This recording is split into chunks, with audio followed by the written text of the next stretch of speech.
Samahan niyo ako dito sa kusina at magluto tayo ng tinolang manok.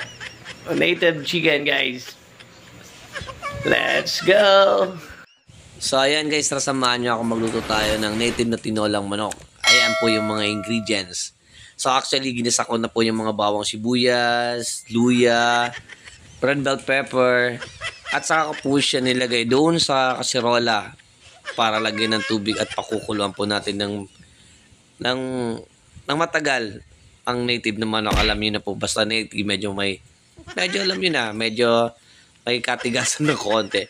So, ayan guys, makikita nyo, ayan, so titingnan natin kung malambot na. So, siyempre, lalagyan po natin siya ng lemongrass, lalagyan natin ng asin, at saka lalagyan natin ng mampalasa ng magic sarap. So, ayan guys, tingnan nyo, nilagay ko na po yung sayote. So, hindi pa ako nakakuha ng papaya. Sayote po nilagay natin. So, ayan, pakukuluan po natin ng gusto para maluto yung sayote at saka malambot na po dyan yung native na manok po natin. So, syempre, kapag malambot na rin po, pag naluto na yung sayote, saka natin ilalagay ang malunggay. Ayan. Lagay na po natin yung malunggay at saka yung daon ng sibuyas.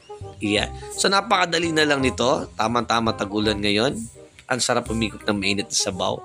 So, hintay na lang natin na kumulo ng konti at maluto po yung malunggay at saka yung onion slicks po natin. So, dating gawi. Siyempre, kapag naluto, so anong gagawin po natin?